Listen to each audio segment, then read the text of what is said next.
call you? They call me Chucky. I'm from Inglewood. I'm a gang member. Chucky, what are you incarcerated for and how long is your sentence, sir? Okay, so when I had first got busted, when I first got arrested, I was arrested for murder and attempted murder. Um, they tried to give me life. They tried to give me life at first, but after a little bit of going through it with a public defender that wasn't really helping me, I ended up trying to fire him, but they didn't let me. But after they seen that I tried to fire him, they came at me with a good deal, and they gave me manslaughter, and I took 20 years. Where are you from out here on the streets? From Inglewood. I moved around a lot as a kid, but I'm from Muertos. Okay. You know, Yeah. Francisco, first and foremost, I want to go ahead and say thank you, sir. Thank you for allowing me to be able to share your story and allowing us to dive, a little into your mind. This is an open platform, sir. However, this is your video. Feel free to be able to talk about whatever you want, open up whatever you want. This is your video, man. This is your space, so just feel comfortable, all right? All right, good looking out. Appreciate it. Yeah, okay. I had a. You gotta understand also, right? Also, other people that are listening, right? Like, I didn't notice this actually until I was busted already in the county, or sometimes even in prison. That sometimes I think that my lifestyle is normal, like what I see is normal, until I start talking to other people, and I start noticing that it's not normal. What I went through or the type of life I had. But yeah, I had both my parents. They weren't together when I was born, though. I lived with my mom until my dad. He's been out of jail, though, in and out of jail since I was a kid. But I didn't actually live with him until he got out of the feds, and that was like around 13. I moved in with him, but I was always going back and forth weekends. My mom, she was there. She was there physically. But, she was a young mom. She still wanted to go out at nighttime. So sometimes when it was nighttime and, it was the weekend, me and my brother would stay by ourselves and she would go out, We could take care of ourselves. But now I know that's not normal, And let me see. Well, my dad, though, we're from the same neighborhood, so, I grew up around him. I grew up around the homies, yeah, This call and your telephone number will be monitored and recorded. That's where my introduction, to the hood, started. Being with him and kicking with the homies and stuff, Would you be able to dive a little deeper into that and basically explain to us how this whole thing played out? Me myself growing up, of course, I've encountered friends, and as you stated, their parents, their family, their brothers, their mom, their dad, they were gang members, and it was very strange to see that. It was very strange to see them calling each other homie and whatnot. What was your experience like? As a kid, okay. So as a kid, my experience was I thought my dad was cool, I always wanted to be like my dad. I remember being in elementary school, I used to be like, man, like when I grow up, like I want to be a gang member. I want to sell drugs like my dad is, because I always kicked with my dad, and it was always the homies or it was some hoes right there kicking it with us, So I always thought it was cool, I was a little kid, like 6, 7, 8 years old, chilling with the homies, So I remember always telling my dad, like, I'll be 8 years old, like, hey, I want to get jumped into the hood. But, obviously we didn't have no other 8-year-old little kid homies at the time, so they didn't jump me in yet, It wasn't until he got out of prison that I ended up getting jumped in. But, how old were you? Just like, my dad, I was 13 when I got jumped in finally. But, yeah, my dad, he was always like my best friend, He's always like the homie, my best friend, always there for me whenever I had any problems, Like, I remember, all right, so my dad, he was paralyzed. He got paralyzed back in 2000, right? He had got shot. Ow. I think he had got shot by the enemies. I think it was 6 times. He got shot twice in the face, in the chest, in the arm, and in the stomach. It was and there was actually some other homies. I think they had got killed when they were in the car also. But yeah, he got shot on the top lip. He got shot in the chin. He got shot twice in the upper chest on the spinal cord, in the belly, and in the sidearm. What's it called? Yeah, he got paralyzed. So ever since I can remember, he was always selling drugs, to make ends meet, or not just to make ends meet, but he was trying to make it. He was trying to have money. He was trying to make sure his kids didn't need for anything. You know what I mean? So when I was a kid, I remember there was always stories my dad used to tell me that when I was a kid, I would always be in the passenger side with him, but he would never, I would never see him pass the drugs, I guess, but I would always see them hand the money, and I used to always tell him, like, why do I always hand you money? Why do I always hand you money? By this time I was like 5 years old already, so I'm already noticing things,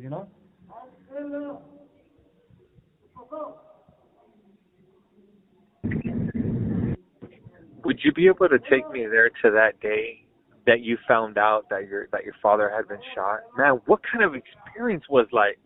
And how did your family react? How did your mom react? How did this new reality of your dad being in a wheelchair change and impact your family? Oh man, it was terrible. All right, so my mom had lived in my hood, right? Apparently, what had happened was, I guess from what my dad tells me, something had happened earlier that day. So obviously, because us doing something, that affected that other neighborhood, we already knew, like, okay, something's gonna happen. Just be prepared. So later on that day, they had came back, I guess, and it was right in front of my mom's apartment. When I guess he was gonna pick us up or something. We're gonna go out to the movies, and that's when it happened. So my mom, from what I hear, because I was a kid, I wasn't even a year old. My dad, I guess, was in the hospital for like somewhere like around like 6 months or something like that, maybe even more. But I wasn't even a year old. I spent my first birthday in the hospital. This call and your telephone number will be monitored and recorded. But from what I hear, my mom said that she had heard shooting. And she already knew. She already knew it was my dad. So I guess she had ran downstairs. But I got a co-defendant, right? He's a little bit older. Him and my dad were friends as children, but he's my co-defendant now. And being in the county, he tells me stories. He told me a little bit about that day. He told me that he heard the shooting. He said he heard the shooting, and because I guess he was on the other side of the street, so he just hopped the fence. He hopped the fence, and when he hopped the fence, he seen the car. He was fucking crashed into the gate a little bit, and there was blood everywhere. My mom was coming out crying, and I guess my homeboy said he had just like took my mom away, like so he wouldn't see my dad, And yeah, that changed everything, man. That changed everything with my family, with my dad's side of the family, like that changed a lot, My grandma would always baby him, as well. My grandma passed away now, but she would always baby him like later on in life, But he always like made sure like he was still doing everything. He was still going to the hood more. He was still gang banging more, He was still selling more dope after that, Like that never stopped him, But it did. It affected. Even I remember the way I seen stuff. Right. I remember being a kid. I think I was around like 7 years old. I thought, like I said, I wanted to be like my dad. I thought it was cool. So I remember one time I was right there. I was chilling. I think it was one of my tias was in the room with my dad, and I was right there. We're all just chilling, talking. And I had said, man, when I get older, I want to be in a wheelchair too, like, cause I thought it was cool, like my dad was like the coolest person I knew, So and then my tia got mad at me. She told me like, you talk Spanish? Claro que sí, mijo. Claro que sí. Yeah. So she was just like, no digas eso, pendejo, you know, like, but at first, well, now when I get older, you know what I mean? Now that I'm older, I see like, oh, like that's not right to be thinking this shit. And my dad told me like, don't think shit like that, you know?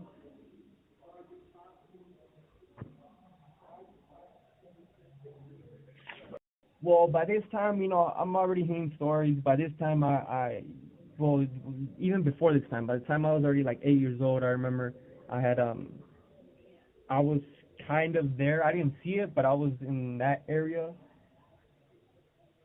when some shit had happened with one of my homeboys and some shooting ended up happening. But, so I already kind of knew, like, oh, yeah, like, this is serious. Like, it's not a game. Like, you know, like, we really, our homies are really killing people and shit like that. Like, the streets is just not a joke, you know?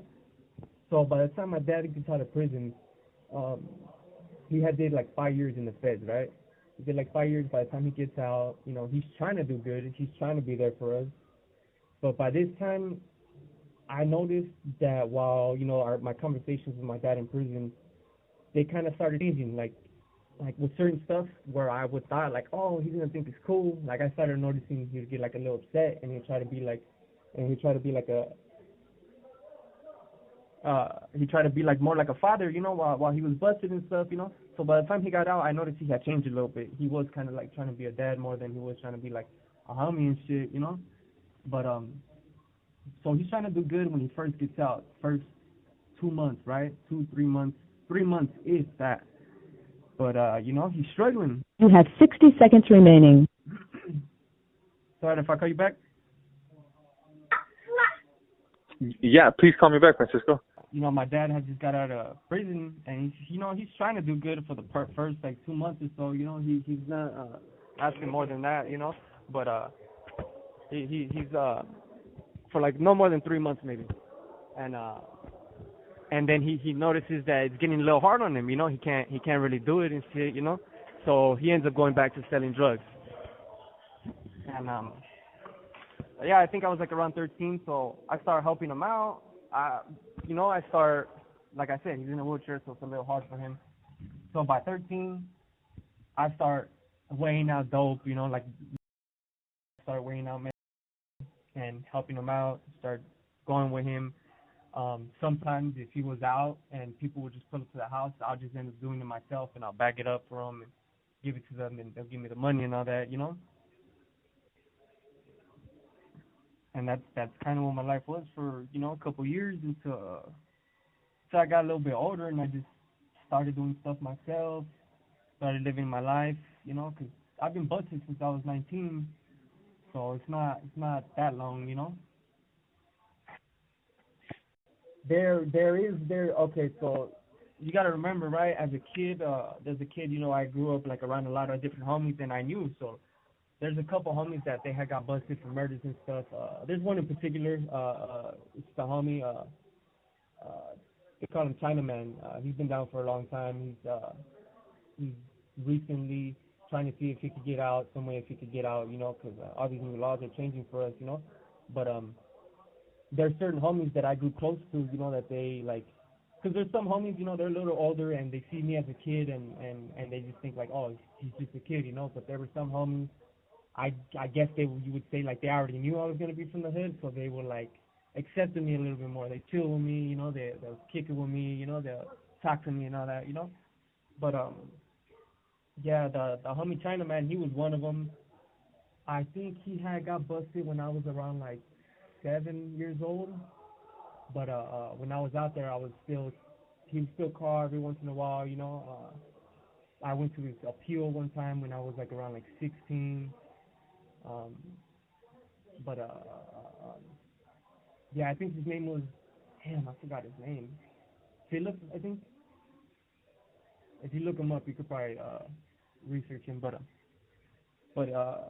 yeah, so my dad would tell me there's certain homies that they'll get busted, and you know, I'll ask my dad because I'd go on the weekends with my dad at this point when I was a kid, and I'll go with him on the weekends and I'll ask like, hey, like, where's the homie at? You know, where's the homie Chino at? Where's the homie Peanut at? And he'll tell me like, oh, they got busted, like, you know, this, like.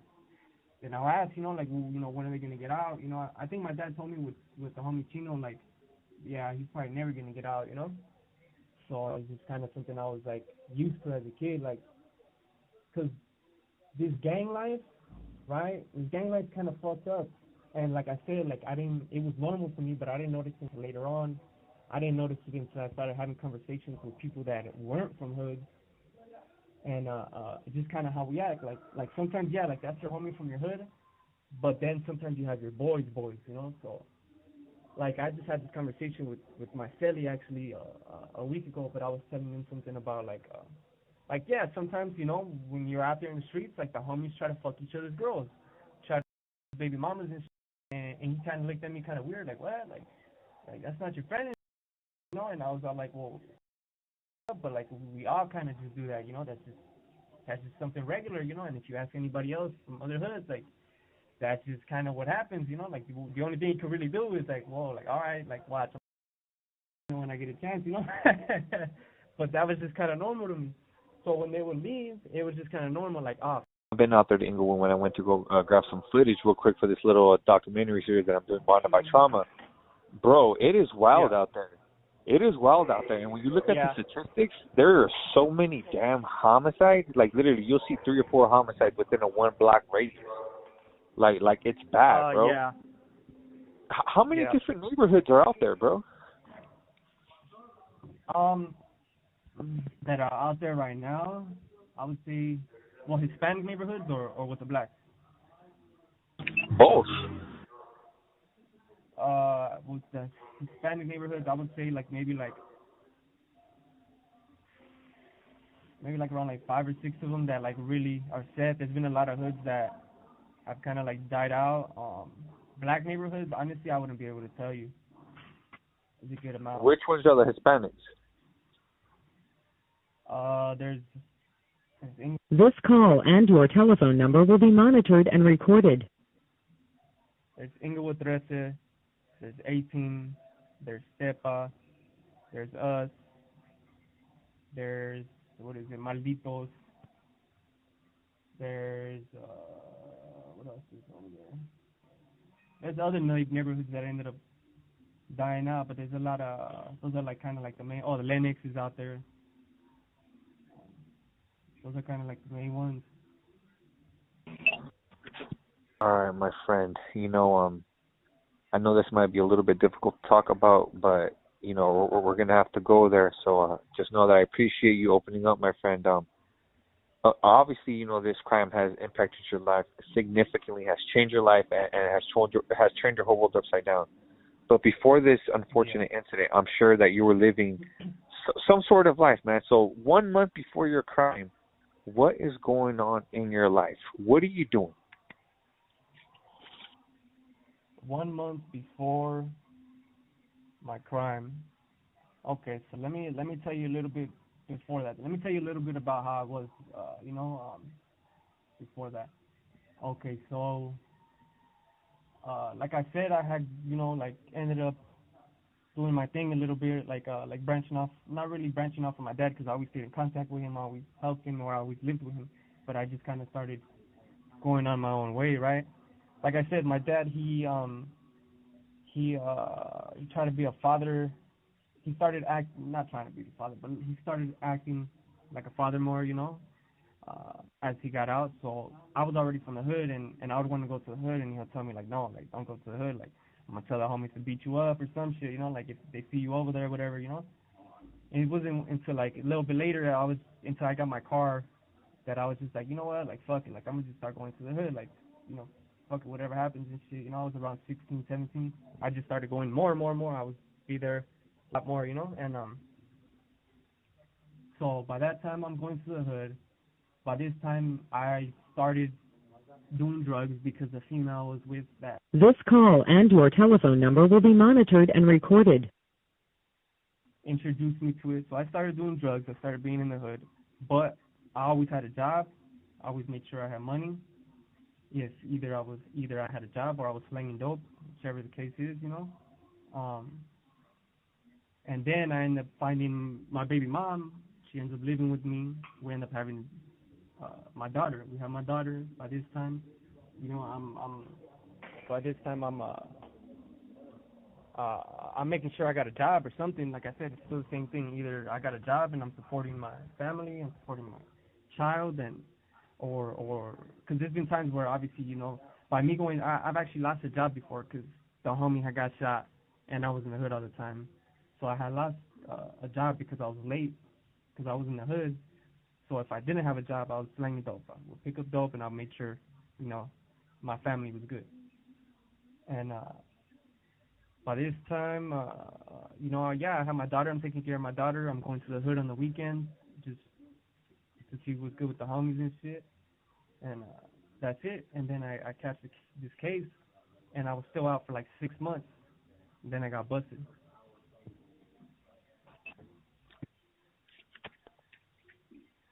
If you would kindly will take us there to that day.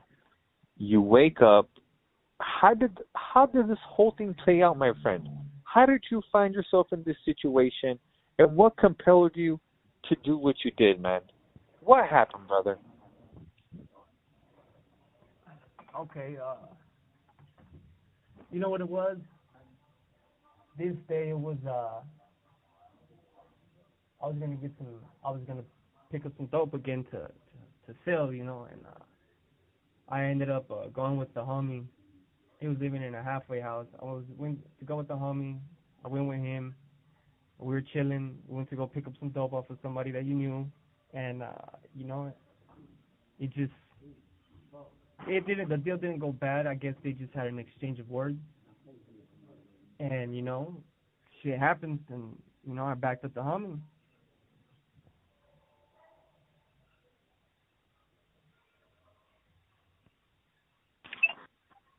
You backed up the homie. They get in a heated exchange of words, and that's when you decided to pull out your thing and do what you do. Yeah. So you do what you do. How many times did you strike this individual? This one, it was the one who had got hit. I only hit him once. And you said that you had got an attempted murder as well, correct? Yeah, the attempted murder, he actually didn't even get hit. So I had shot twice at the attempted murder, and I had shot 3 times at the other dude, and he had got hit one time, and the attempted murder didn't get hit. But he ended up snitching on me, so that's why they had charged me with attempted murder also. And so basically what you're telling me is that his homeboy, the one that got killed, his homeboy seen the whole thing. His homeboy seen his own homeboy lose his life right before his eyes. Yeah, exactly. Wow. Wow, exactly. I can only imagine and how. You know what? That was a crazy experience too, right? For myself too, because when I had got all the paperwork, and you know, I started, when you get your paperwork, your discovery, you know, you it gives you like the medical stuff too, right? So you see where they're hit, you see where it got hit, everything, right? So it was crazy, right? Because I had hit him one time in the upper chest, but he was turned at an angle. So when it hit him, it hit both lungs and his heart, right? So you would think, you know how they say in movies, like, you get hit in the heart, then you're done, you just drop, right? But you know what? That wasn't the case, actually. I had hit him, and I heard him scream, because he was like, maybe like 4 feet away, maybe even less, you know? And I had hit him, so I hear him scream, and we're on the right side of the street where the concrete is at, and he runs to the other side of the street, of the little street, over there on, 104th and Fig. It's a little street. So he hits the end of, he hits the concrete, and as soon as he hit the other side of the concrete, he just dropped. I guess he just fell face forward, you know?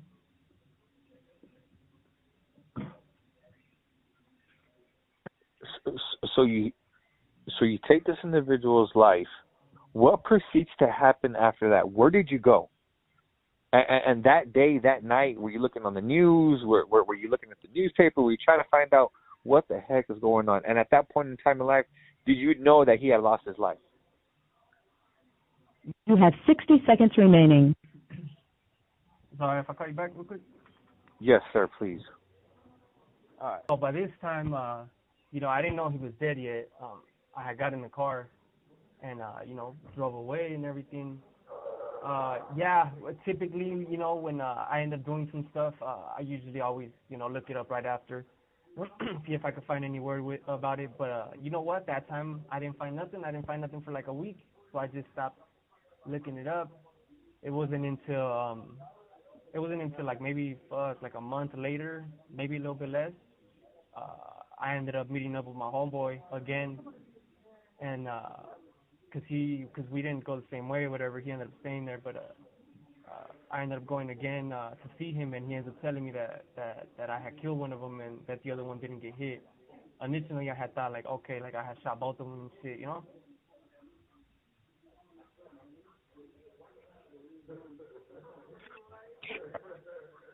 How did you get caught? Ah, man, those are good detectives right there. Nah, you know what? Like I said, this wasn't planned. It wasn't something that was supposed to happen. It just was something that happened. So I actually fucked up. My co-defendant was staying at a halfway house, and that was actually his roommate who ended up, dying and shit. Who I ended up killing. But when I went to go see him, I just went to go see him. So I had went and you have to sign in. So I had signed in. With my name and all that. They had cameras of me being in that spot, right before. Wow. Wow. So you're telling me Yeah. that individual had to go back to that halfway house and basically act normal. This call and your telephone number will be monitored and recorded. Yeah. Damn. Imagine that. Can you imagine that for a single second? Anybody out there in the audience that's listening? Wow. Wow. Yeah. What a crazy set of circumstances to find yourself in right there, man. So Yeah. when did you get arrested? How did you get arrested? Okay, so I had we only have 3 minutes, just so you know, but I ended up getting arrested 6 months later.